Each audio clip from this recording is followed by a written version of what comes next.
तो नमस्कार दोस्तों, आप सभी लोगों का स्वागत है आपके अपने YouTube चैनल विराट कोचिंग में। और आज की इस प्यारी सी क्लास और इस वीडियो में आज हम लोग, जैसा कि आप लोगों को पता ही है कि हमारा एनसीईआरटी क्लास 5th मैथमेटिक्स का तीसरा चैप्टर चल रहा है जिसका नाम है कितने वर्ग। इसमें हम लोग क्या कर रहे हैं, इसके पहले अभी हमने इसका त्रिभुज बनाना सीखा था। त्रिभुज हमने, अगर हमें जगह दे दिया गया था, हमें उसमें त्रिभुज बनाना था, जो कि हमने अभी इसके 5वें पार्ट में करा था। अगर आपने वो नहीं देखा है तो जाके देख लेना, चैनल पर जाना और वहां पर प्लेलिस्ट वाले सेक्शन में जाना। वहां पर मैंने प्लेलिस्ट भी अलग से बना दी है। क्लास 1 का अलग है, 2 का अलग है, 3 का अलग है, 4th का अलग है और 5th का अलग है। और आपको वहां पर एक और प्लेलिस्ट देखने को मिलेगी जिसमें अद्भुत तथ्य है, जिसमें अमेजिंग फैक्ट है, साइंस, ह्यूमन बॉडी के बारे में, इन सब चीजों के बारे में, मानव शरीर के बारे में है, और भविष्य की यात्रा, इतिहास के बारे में, इन सब के बारे में मैंने शॉर्ट वीडियो भी बना के डाल दिए हैं, तो जाके उन्हें भी देख लेना। तो आज की इस वीडियो हम स्टार्ट करते हैं। और आज की जो वीडियो ना, इसमें बहुत मजा आने वाला है, क्योंकि इसमें हम लोग शतरंज भी खेलेंगे और यहाँ पर 5 वर्गों की मदद से हम लोग आकृतियों को बनाएंगे। देखते हैं कितनी आकृतियों को हम बना पाएंगे। तो चलिए स्टार्ट करते हैं। देखो यहाँ पर हमने खत्म किया था। यहाँ पर हमने क्या किया था, किया था, समाप्त किया था। और जो 5वां पार्ट था, आज से 6ठा पार्ट हम यहीं से स्टार्ट करेंगे। 6ठे पार्ट में क्या दे रहा है, हमें बोल रहा है हमसे कि 5 वर्गों की पहेली, 5 वर्गों की एक पहेली है। इस तरीके से 5 वर्ग इसमें देख सकते हो, 1 2 3 4 5। आप लोगों को इतने दिनों से मेरे से पढ़ रहे हो, तो आप लोगों को तो इतना तो पता ही हो गया होगा कि वर्ग किसे कहते हैं। वर्ग उसे कहते हैं जिसकी चारों भुजाएं बराबर हो। इस तरीके से मान लो, इस तरीके से है, यहाँ पर इस तरीके से है। तो अगर इतनी यहां से लेकर यहां तक दूरी ये 2 सेंटीमीटर है, तो वर्ग तब हम इसे कहेंगे जब इसकी ये भी भुजा 2 सेंटीमीटर लंबी होगी। यहां से यहां तक की दूरी 2 सेंटीमीटर, यहां से यहां तक की ये जो दूरी थी होगी, ये 2 सेंटीमीटर होगी। तभी इसे हम क्या कहेंगे, वर्ग कहेंगे, वर्ग कहेंगे। और इसका जानते हो ना, एक और इसी तरीके से बना रहेगा यहाँ पर, इस तरीके से, तो उसे हम कहेंगे आयत। आयत कैसे कहेंगे, क्योंकि मान लो ये यहाँ पर ये 5 सेंटीमीटर लंबी है और ये है 1 सेंटीमीटर ही लंबी, और ये 5 सेंटीमीटर लंबी है, ये 1 सेंटीमीटर ही लंबी है। तो यानी आयत में क्या होता है ना, आयत में ये होता है कि आयत में आमने सामने की सिर्फ भुजाएं बराबर होती हैं, उसकी चारों भुजाएं बराबर नहीं होती, सिर्फ आमने सामने की भुजाएं बराबर होती हैं। लेकिन ये जो वर्ग होता है, इसकी चारों भुजाएं बराबर होती है। ये आपको पता चल गया। और इससे पहले भी मैंने बता रखा था, आप लोग भूल गए होंगे, तो अभी यहाँ पर पता चल गया होगा, याद आ गया होगा। अब देखो यहाँ पर पढ़ते हैं, देखते हैं क्या बोला हमसे। पृष्ठ 45 पर, यानी अगले पेज पर दिए गए वर्गांकित कागज के एक वर्ग की एक भुजा मापो। ऐसे ही 5 वर्गों की सहायता से तुम जितनी आकृतियां बना सकते हो बनाओ। 3 आकृतियां तुम्हारी सहायता के लिए बनाई गई हैं। यहाँ पर ना ये इस तरीके से बना के दे दिया गया है हमें चार्ट, एक इस तरीके से हमें बना दिया गया है, छोटे छोटे वर्ग बना दिए गए हैं। अब इसमें हमने ना 5 वर्गों की मदद से अलग अलग तरह की आकृतियां बनाना है। और इसे हमें समझने के लिए यहाँ पर 3 आकृतियों को बना के दिया है कि इस तरीके से बनाना है। यहाँ पर देख लो, 5 वर्ग सब आकृति में मिलेंगे। देख लो यहाँ पर, देखो एक वर्ग तो ये रहा, यहाँ पर एक वर्ग ये रहा, एक वर्ग ये रहा, दूसरा ये हुआ, तीसरा, चौथा, पांचवा, इस तरीके से इसमें भी देख लो, यहाँ पर इसमें भी देख लो, 1 2 3 4 5, इस तरीके से इसमें भी है। तो अब हमें भी 5 वर्गों को लेना है और अलग अलग तरीके से आकृतियों को बनाना है। तो चलिए बनाते हैं। देखो यहाँ पर ये 3 तरीके से आकृतियां दे दी गई है। अब हमें बनाना है, तो बनाते हैं। देखिए, चलते हैं, हम लोग बनाते हैं। ये रहा, हम लोग पहली आकृति बनाना स्टार्ट करते हैं। और पहली आकृति यहाँ पर हम बनाते हैं, यहां से एक वर्ग ये लिया, हमें 5 वर्गों को लेना है। एक वर्ग ये लिया मैंने, एक वर्ग ये लिया मैंने, और क्या लिया, यहां पर एक वर्ग और लिया मैंने, और ऊपर की तरफ यहां पर 2 वर्ग लिए। यहां पर देखो, आप लोग देख सकते हो कि यहां पर ये 5 वर्ग इसमें भी हैं। देखो 1 2 3 4 5, 5 वर्ग इसमें भी हैं। ये तो आपको समझ में आया। अब एक आकृति और बनाता हूं, ये तो एक बनी, अभी और हमें बनाना है, तो बनाते हैं। देखो यहाँ पर मैं ले रहा हूं, एक वर्ग ये रहा, एक वर्ग ये रहा, 2 वर्ग ये हुए, तीसरा वर्ग ये रहा, चौथा वर्ग ये वाला लिया मैंने, और 5वां वर्ग लिया ये वाला मैंने। इस तरीके से एक आकृति और बना दी। अभी और बनाते हैं, एक और आकृति हम लोग बनाते हैं। तो एक वर्ग हमने यहां से लिया, एक वर्ग को हमने यहां से लिया, दो वर्गीय हो गए। तीसरा वर्ग ये वाला ले रहे हैं, तीन वर्गीय हो गया। और ये चौथा वर्ग हुआ, और ये हुआ पांचवा वर्ग। इस तरीके से हमने एक और आकृति बना दी, एकदम तड़कता भड़कता आकृति एक और बना दी। इस तरीके से हमने बना दिया। अभी और बनाना है, चलिए बनाते हैं, देखते हैं कितनी आकृतियां बना पाते हैं। इसका भी हम कलर चेंज कर लेते हैं, दूसरा लेते हैं। यहां से एक आकृति और हम लोग बनाते हैं। और किस तरीके से हम लोग बना सकते हैं, देखो यहाँ पर देखो, इस तरीके से हमने बना दिया है। और किस तरीके से बना सकते हैं यहाँ पर, और देखो यहाँ पर इस तरीके से भी तो हम लोग बना सकते हैं ना। एक वर्ग तो हमने ये लिया, एक वर्ग ये वाला हुआ, और एक वर्ग ये लिया।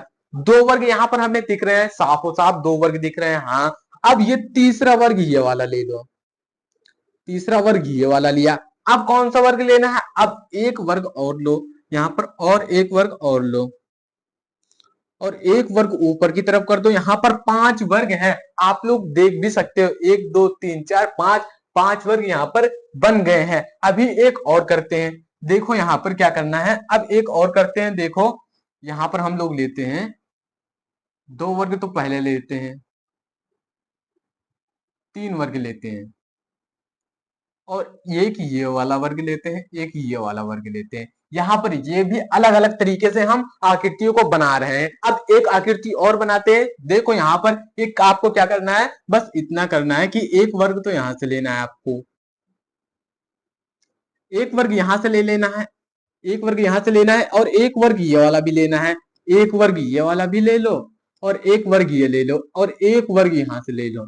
तो यहाँ पर एक अलग तरीके से और आकृति बन गई। इसी तरीके से एक और आकृति बनाते हैं। यहाँ पर हमें देखना है कि हम कितने तरीके से आकृतियों को बना पाते हैं। देखो यहाँ पर आप इस तरीके करिए, यहाँ पर एक इस तरीके से आपको क्या करिए, आप यहाँ से तीन तीन क्या लीजिए, वर्ग ले लीजिए, एक दो तीन ये हुआ। एक इधर से ले लीजिए, एक इधर से ले लीजिए। इस तरीके से भी एक और आकृति बन गई। और यहाँ पर जितनी भी मैंने आकृतियां अभी बनाई है ना, इसमें आप लोग गिन भी सकते हो कि पांच पांच वर्ग ही हैं, हर आकृति में पांच वर्ग हैं। क्योंकि हमसे यहाँ पर बोला भी गया था, यहाँ पर हमसे यहाँ पर क्या बोला गया था, बोला गया था कि पांच वर्गों की सहायता से हमें बनाना है, पांच वर्गों की सहायता से वर्ग बनाना है। तो और अभी बनाते हैं, यहाँ पर देखो और हम बनाते हैं।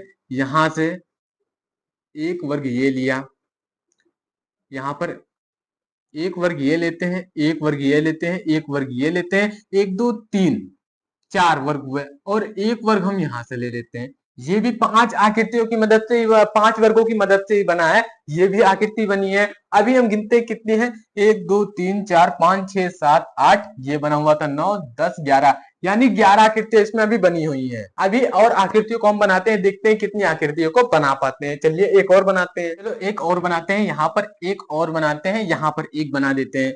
यहाँ से एक वर्ग हमने लिया, यहां से एक वर्ग लिया, यहां से एक वर्ग लिया, ये दो वर्ग हुए। और तीसरा वर्ग ये लिया मैंने, चौथा वर्ग ये लिया मैंने, और पांचवा वर्ग ये लिया मैंने। इस तरीके से हमने एक और आकृति बना दिया। और अब इन आकृतियों को आप गिन लो, इतनी ही आकृतियां बन सकती हैं। यहाँ पर देखो हम गिन लेते हैं इन्हें, इनका नाम देते हैं, ये नाम दे लो, ये पहली आकृति है, ये दूसरी है, ये तीसरी, चौथी, पांचवी, छठवीं, सातवीं, आठवीं, नौवीं, दसवीं, ग्यारहवीं, और ये 12वीं। ये 12 आकृतियां हम लोग बना दिए हैं। यहाँ पर ये तीन पहले से दिया था हमने, 8 और बना दिया है। अब तुम अलग अलग तरह की कितनी आकृतियां बना सकते हो, तो हम कितनी इस तरीके से भी, अगर ये ना बना होता तो इस तरीके से भी बना लेते। तो यहाँ पर आंसर आपको लिख देना है 12। अब यहाँ पर हमसे पूछ रहा है किस आकृति का परिमाप सबसे लंबा है और कितना लंबा है। अब हमें इसका इन सब का परिमाप निकालना पड़ेगा। और परिमाप निकालना कैसे निकालना है, उनकी घेरे की लंबाई, बस इन्होंने कितना, ये है हमें नहीं निकालना अभी कि इन्होंने कितना जगह घेर रखा है, ये नहीं, बल्कि हमें ये पता लगाना है कि इनके चारों ओर की घेरे की लंबाई कितनी है, ये है। तो चलिए निकालते हैं, सारी आकृतियों की निकालते हैं। यहाँ पर हम लोग निकालते हैं, देखो 1 सेंटीमीटर, ये एक एक सेंटीमीटर के वर्ग है।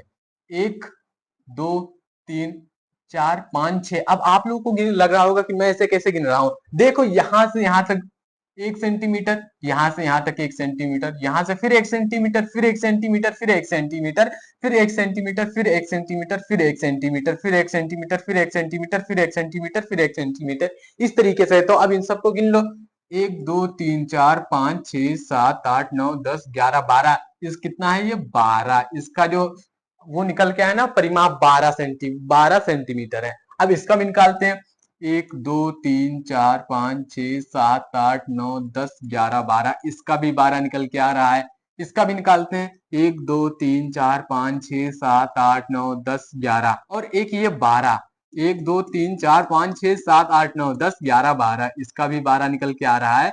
इसका भी कितना निकल के आ रहा है, 12 निकल के आ रहा है। अब इसका गिनते हैं, 1 2 3 4 5 6 7 8 9 10 11 12, इसका भी 12 निकल के आ रहा है। यानी सबका, इन सब का आप देखोगे ना तो इसमें सिर्फ एक दो आकृतियां ही है जिनका जो परिमाप है ना वो 12 सेंटीमीटर से कम आएगा। गिन भी सकते हो यहाँ पर, देखो 1 2 3 4 5 6 7 8 9 10 11 12, यहाँ पर इसका भी कितना है, 12 है। इसका भी गिनते हैं, 1 2 3 4 5 6 7 8 9 10 11 12, इसका भी कितना है, 12 निकल गया है। अब इसका गिनते हैं, 1 2 3 4 5 6 7 8 9 10 11 12 13 14, इसका तो जो परिमाप आया वो 14 सेंटीमीटर निकल के आया। अब इसका भी गिनते हैं, देखो कितना है, 1 2 3 4 5 6 7 8 9 10 11 12, इसका भी 12 निकल के आ रहा है। इसका गिनते हैं, 1 2 3 4 5 6 7 8 9 10,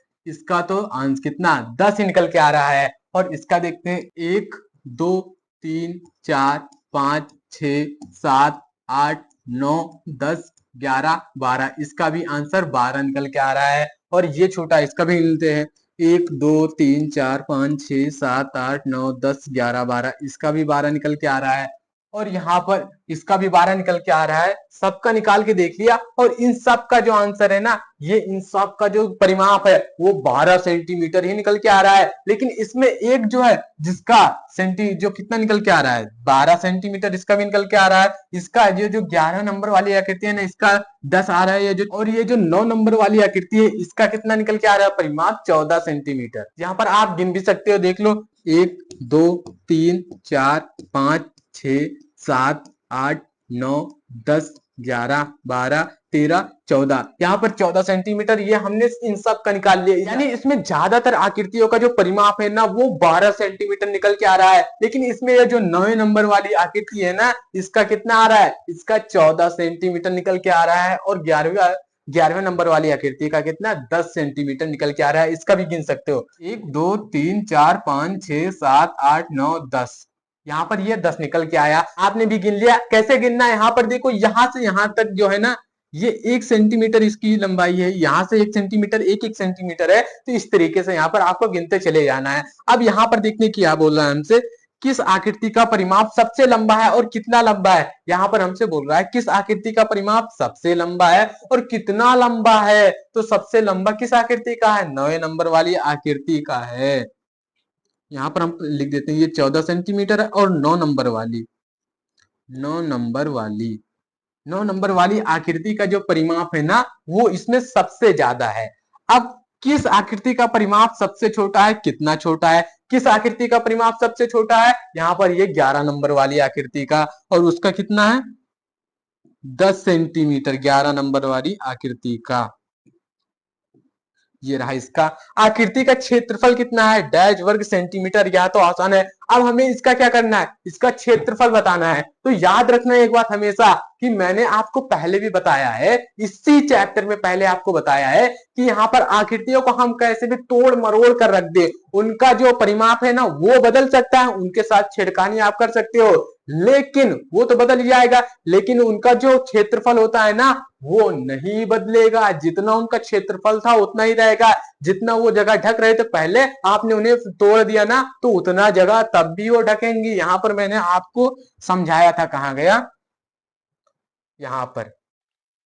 यहां पर मैंने आपको समझाया था, इसमें आपको मैंने समझा दिया था, ये वही आकृति थी, लेकिन इनके जो परिमाप था ना इनमें अंतर था, लेकिन इनका क्षेत्रफल बराबर ही था। ये याद रखना, ये हमेशा याद रखना।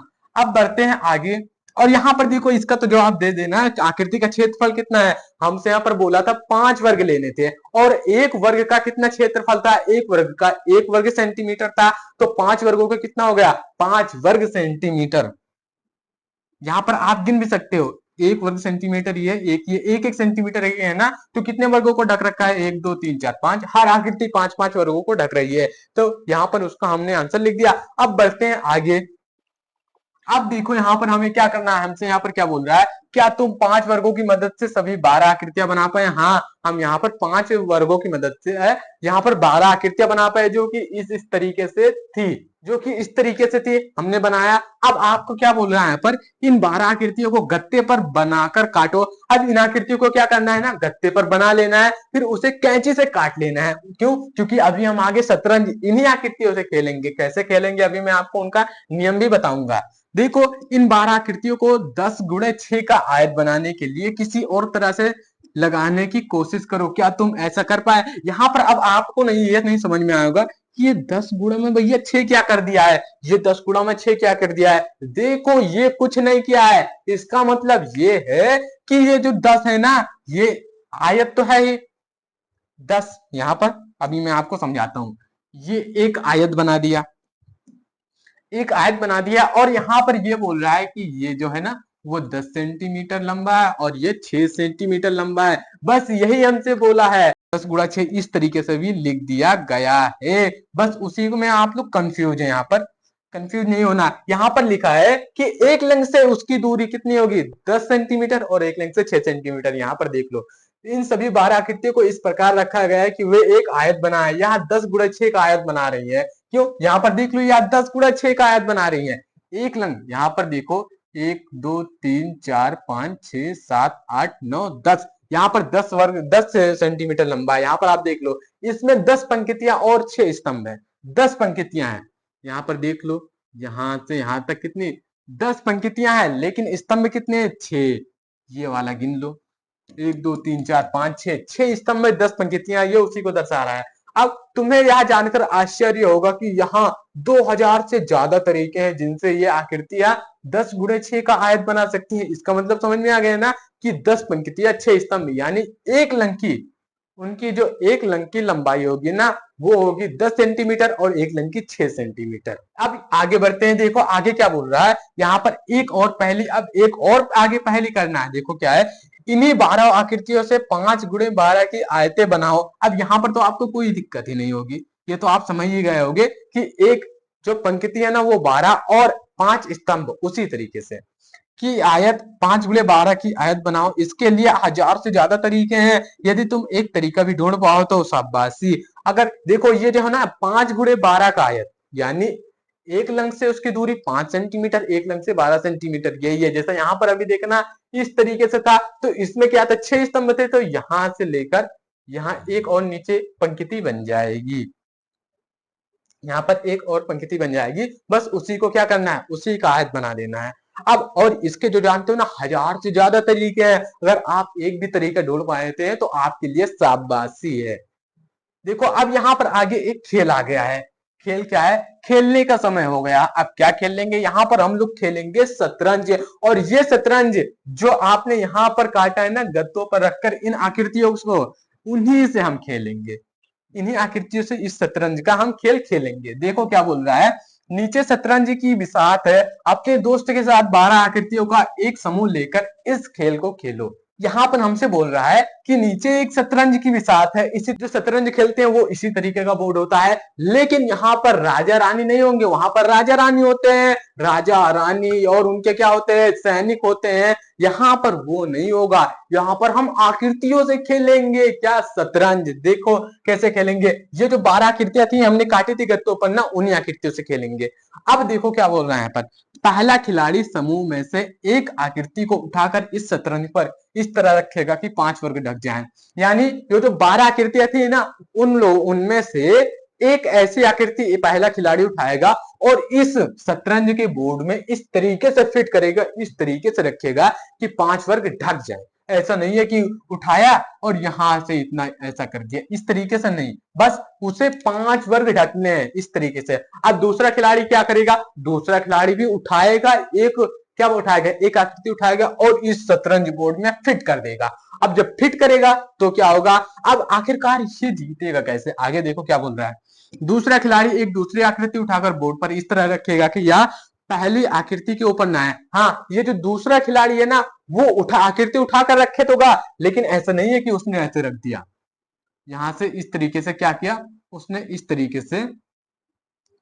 तरीके से ऐसे रख दिया। तो ऐसा नहीं है, क्योंकि यहाँ पर ये एक आकृति के ऊपर आ जा रही है, तो ऐसा नहीं करना आपको, बस इस तरीके से करना है कि ये जो 5 आकृतियां बनी है ना, इसके ऊपर ना है। हाँ, इसके बगल में आ जाए, इसके बगल में आ जाए, यहाँ पर आ जाए, वहां पर आ जाए, लेकिन ये वाली जो है, ये जो बनी है ना आकृति, इस पे नहीं आना चाहिए।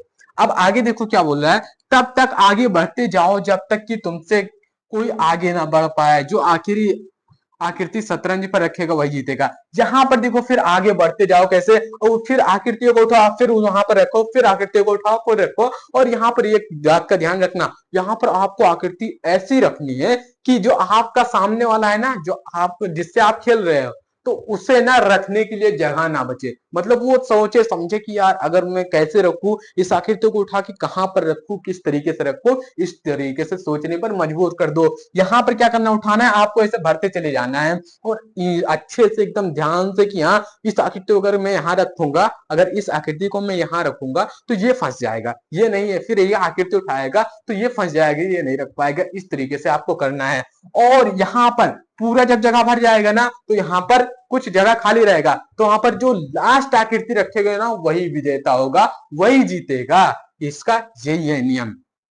तो ये अपने दोस्तों के साथ खेलिए। तो यहाँ पर ये भी खत्म होता है। अब आगे बढ़ते हैं, अपनी टाइल स्वयं बनाया। अब हमें अपनी टाइल स्वयं बनाना है। देखो क्या बोल रहा है, क्या तुम्हें गणित का जादू पुस्तक 4 पृष्ठ 117 से 19 के फर्श के पैटर्न याद है? तुम्हें एक ठीक टाइल चुनकर उन्हें बार बार लगाते हुए एक पैटर्न बनाना था, ताकि बीच में जगह ना छूटे। हाँ, आपको याद होगा कि हमने टाइल्स को क्या किया था ना, इस तरीके से था, उन्हें फिर ऐसे रखना था, कुछ इसमें डिजाइनिंग भी बनी थी, तो हमें इस तरीके से रखना था कि डिजाइनिंग ना हटे, डिजाइनिंग भी बनी रहे। अब इसके आगे एक पेज और है, उसके बाद ये चैप्टर खत्म। आज की इसी वीडियो में हम लोग इस चैप्टर को खत्म कर देंगे, उसके बाद हम लोग अगला चैप्टर लेकर आएंगे। देखो यहाँ पर क्या बोल रहा है, यहाँ पर देखो, आपने लोगों ने टाइल देखी होगी, आपके घरों के फर्श में देखा होगा, किचन में देखा होगा, बाथरूम में देखा होगा, वहां पर अलग अलग तरीके से क्या होती है, अलग अलग तरीके से टाइलें लगी होती हैं। जैसे मेरे यहाँ के बाथरूम में जानते हो ना, मछली वाली टाइल लगी हुई है, उसी तरीके से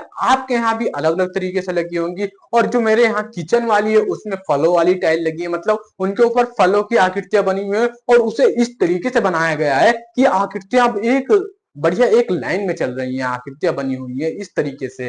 तो हमें उसी तरीके से इन आकृतियों को भी लिखना बनाना है। ये आकृति अभी हमें नहीं बनाना, बस अभी कुछ क्वेश्चन दिए हैं उन्हें बताना है, और घर पर भी ट्राई करना है इस तरीके से टाइल बनाने का। देखो, जिरी एक दुकान पर गई और वहां फर्श पर तरह तरह के टाइल्स के डिजाइन को देखकर हैरान रह गई। कितने सुंदर है ये डिजाइन। देखो, जो जिरी है ना, ये एक दुकान पर जाती है और वहां पर देखती है, यार कितने मस्त मस्त टाइल लगी हुई नीचे, और वह देखकर हैरान हो जाती है कि आखिरकार ये टाइल कहाँ से लाए, कहाँ से बनाए, किस तरीके से इसकी डिजाइनिंग बनी है यार, कि एकदम मजा आ गया। वो हैरान की हैरान रह जाती है। देखो रहा। अब क्या तुम वह टाइल ढूंढ सकते हो जिसे बार बार इस्तेमाल करके दिए हुए हर एक फर्श के लिए पैटर्न बना सके? उस टाइल पर घेरा लगाओ। यहाँ पर देखो, इसमें देखो क्या करना है, घोड़ा हेरो, घोड़ा ये रहा, क्योंकि हर घोड़े पूरा डिजाइनिंग जो बन रहा है घोड़े से ही बन रहा है। एक घोड़ा लो और उसका क्या करो, उसे क्या कर दो, इस तरीके से कर दो, और इस तरीके से एक उसके क्या कर देना है, टाइल की तरह बना देना है। अब यहाँ पर आपको समझ में नहीं आएगा क्यों बनाया मैंने, क्यों, क्योंकि यहाँ पर देखो, जितना भी है ये घोड़े से ही सारे घोड़े बनते जा रहे हैं। इसी तरीके से टाइल्स रखी है, लगाते हुए जा रहे हैं, और यहाँ पर घोड़ा बनता जा रहा है बस। और इसी तरीके से इसमें भी आपको ढूंढना है, यहाँ पर इस तरीके से आप लोग ढूंढ कर बना सकते हो। यहाँ भी आप लोग को ढूंढ के बनाना है। अब पैटर्न को देखकर जीरी अपनी पीली टाइल खुद बनाना चाहती है। तुम भी इसी तरह टाइल बना सकते हो। ये जो जीरी है ना, इस तरीके से पैटर्न देखती है, तो वो भी पीले अपनी खुद की पीली टाइल बनाना चाहती है, यहाँ पर बोला गया है इस तरीके से।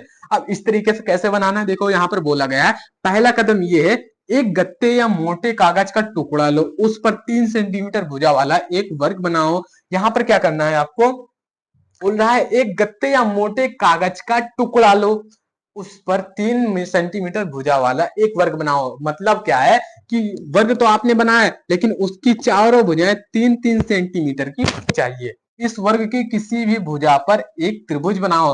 अब इस वर्ग की किसी भी भुजा पर, मान लो मैं भी बना रहा हूं, यहाँ पर देखो इस तरीके से मैंने एक क्या बना दिया, एक वर्ग बना दिया जो जिस कितना है ना, जिसकी जो है भुजा है वो 3 सेंटीमीटर है। अब यहाँ पर क्या करना है, इस वर्ग के किसी भी भुजा पर एक त्रिभुज बनाना है। तो बनाते हैं, देखो इस भुजा के, इस भुजा, ये जो आकृति है ना वर्ग है, इसके किसी भी एक भुजा पर हमें क्या करना है, एक त्रिभुज बनाना है।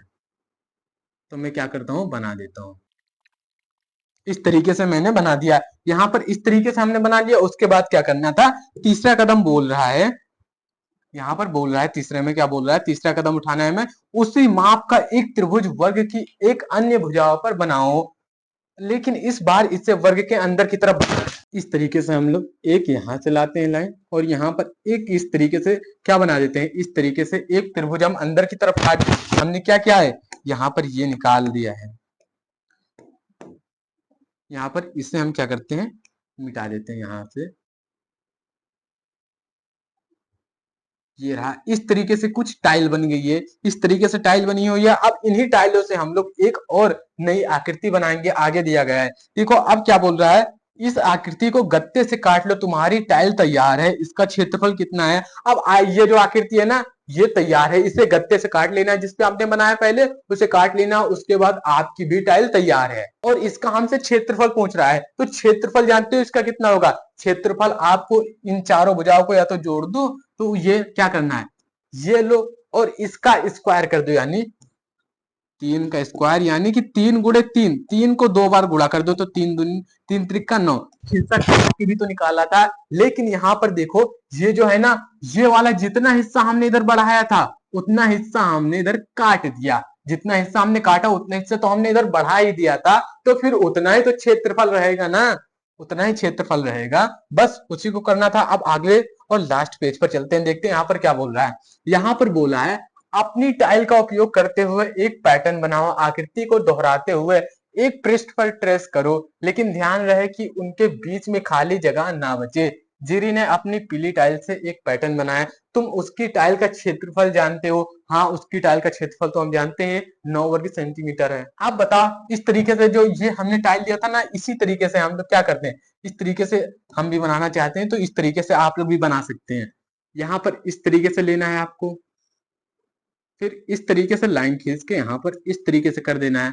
अब एक आकृति और बनाना है, अब हमें एक आकृति और इस तरीके से रखना है कि ये वाला जो जगह है ना वो भर जाए, तो वो इस तरीके से कुछ रखा जाएगा कि ये वाली भुजा इसके अंदर हो, तो ये कुछ इस तरीके से नजर आएगी, ये कुछ इस तरीके से कि ये वाला ये रहा, रखा जाए कि ये वाली आकृति हो जाए। तो यहाँ पर देखो इसी तरीके से आप इधर भी बना दो, तो यहाँ से ये लिया, यहाँ से ये, यहाँ से ये मिलाया, यहाँ से ये, यहाँ से एक लाइन यहाँ खींचा, यहाँ एक लाइन खींच दिया। इस तरीके से भी आप लोग टाइल बनाते जाओगे। यहाँ पर ये जगह खाली छूट रहा है ना, इसे भी भर दो, तो इसे भरोगे तो इस तरीके से आप लोग इस जगह को भी भरते चले जाओगे, ऐसे ही टाइल लगाते जाइएगा, तो यहाँ पर एक नया पैटर्न बनता जाएगा जिस तरीके से यहाँ पर इसने लगाया है। इस तरीके से देखो ये वही आकृति है, यहाँ पर एक ये वाली टाइल ली है, ये वही टाइल है, लेकिन एक टाइल इधर भी ले रखी है, इस तरीके से उसने लगाया है, और एक टाइल ये वाली भी अलग है। ये अलग अलग टाइलें हैं, लेकिन उसने इस तरीके से लगा दिया है कि उनके बीच कहीं भी जगह, थोड़ा सा भी जगह नहीं है, और एक अच्छा खूबसूरत सा पैटर्न भी बन रहा है। आप लोग भी ट्राई करिएगा बनाने के लिए, जैसा मैंने आपको बता ही दिया किस तरीके से बनाना था, बता ही दिया है। अब बताना है हमें उसने कितनी टाइल्स का उपयोग किया। अब आपको इसमें गिन के बताना है कितनी टाइल का उपयोग किया। जिरी द्वारा यहाँ बनाया गया फर्श के पैटर्न का क्षेत्रफल क्या है, ये भी आपको बताना है। अब आगे बढ़ते हैं, देखते हैं क्या है अभ्यास का समय। यहाँ पर ये इस तरीके से देखकर ही इसका आंसर आप लोग बता सकते हैं कितना है। जिरी ने कुछ और टाइल बनाने की कोशिश की, उसने 2 सेंटीमीटर भुजा वाले वर्ग को लेकर नीचे दिखाई गई आकृतियां बनाई। और जीरी जो है ना ये कुछ और टाइल बना रही थी, जो इस तरीके जो उसने क्या किया ना, 2 वर्ग सेंटीमीटर भुजा वाले वर्ग को लेकर उसने इन इन तरीके से टाइलों को बना लिया। इस तरीके से बना लिया। अब इन्हें ध्यान से देखो और पता करो, इन्हें ध्यान से देखना और पता करना है। क्या बोल रहा है, बिना किसी खाली जगह के कौन सी आकृति फर्श को पूरा टाइल करेगी, यानी उसमें कहीं भी जगह नहीं रहेगा और पूरा एकदम अच्छे से चिपक जाएगी। तो ये वाली आकृति देख सकते हो, ये वाली आकृति, इन्हीं आकृतियों का आप लोग देख सकते हो और बता भी सकते हो इसका आंसर। अब क्या है, चर्चा करो इन आकृतियों का क्षेत्रफल कितना है। अब आपको चर्चा करना है कि इन आकृतियों का क्षेत्रफल कितना है। इस तरीके से आप लोग क्या कर सकते हो, इन सब का जवाब आपको देना है। ये होमवर्क है आप लोगों के। इन आकृतियों से टाइल करके अपने कॉपी में अलग अलग डिजाइन बनाओ। इन आकृतियों से भी आपको अलग अलग डिजाइन बनाने हैं आपके लिए कॉपी में। अब एक वर्ग में से तो अपनी नई टाइल्स बनाओ। क्या यही त्रिभुज के साथ भी किया जा सकता है? कोशिश करो। हाँ, इस तरीके से आप त्रिभुज के साथ भी क्या कर सकते हो, टाइल्स बना सकते हो। आप लोग अपने घर में, अपने बाथरूम में, अपने जो किचन है ना उसमें भी देख सकते हो, टाइल्स लगी होती हैं, जो कि क्या होता है ना, वो इतनी इतनी टाइलें ही होती हैं, इतनी इतनी ही टाइलें होती हैं, लेकिन उन्हें इस हिसाब से लगाया जाता है कि कहीं भी जगह ना बचे और बढ़िया एक पैटर्न भी बन जाए। इस तरीके से उन्हें लगाया जाता है। तो आज का ये जो पूरा चैप्टर था ना हमारा यहीं पर खत्म होता है, और अगला चैप्टर हम लोग बहुत जल्द लाने वाले हैं। और वीडियो को लाइक कर दो, चैनल को सब्सक्राइब कर दो, और क्या करना है आपको, इस वीडियो को अपने सारे दोस्तों के पास शेयर कर देना है। और जानते हो ना कि मैंने बहुत सारे साइंस के फैक्ट भी बता रखे हैं, तो जाके उन्हें भी देख लेना, जो कि यूट्यूब पर मैंने डाल रखे हैं। तो अब बहुत जल्द मिलेंगे चैप्टर नंबर 4 में।